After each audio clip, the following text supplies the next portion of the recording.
My name is Omer Kaddouri. I'm the President and CEO of Rotana Hotels. Good morning, and thank you very much for taking the time to speak to Breaking Travel News today. We're here Pleasure. in London for World Travel Market. The show's just opened on the first day.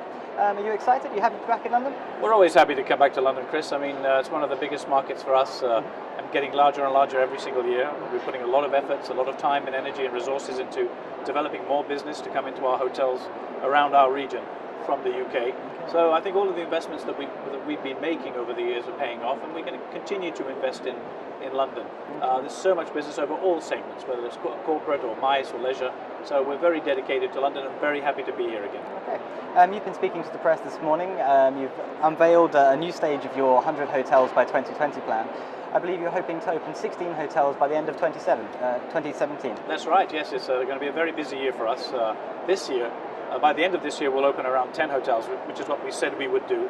The last hotel we're going to open this year should be in December, and that's going to be in Kinshasa, in the Democratic Republic of Congo. So we're very excited about that one. First major hotel, Sub-Sahara.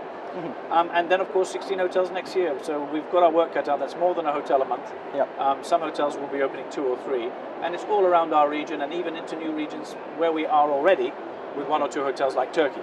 So, busy time for the whole team. But we're going to have to be on our toes to make sure that we open those 16 hotels very well.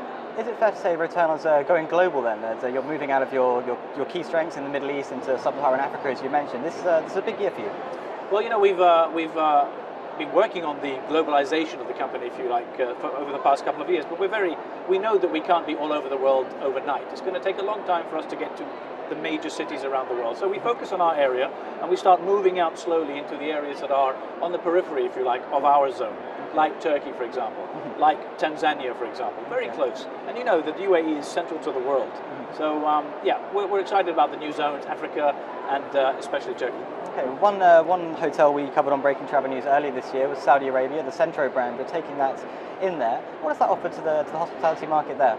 Well, you know, Saudi Arabia is underserved when it comes to the brands that hotel chains around the world can offer.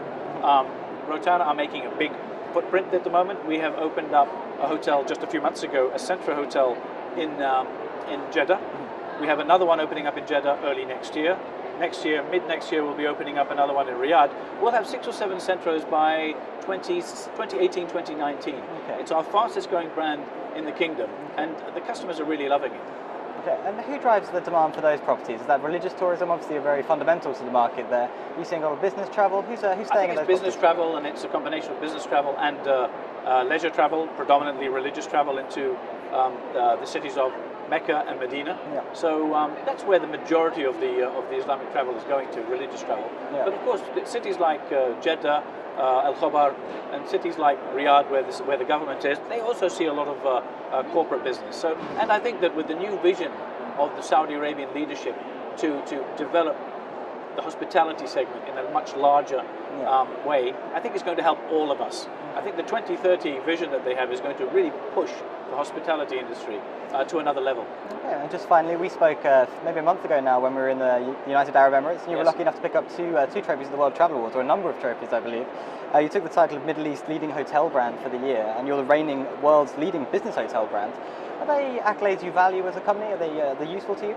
Of course they are, and I think when our customers understand and read about how consistent we're being in the delivery of what we promise, I think it gives them more and more confidence in us as a company.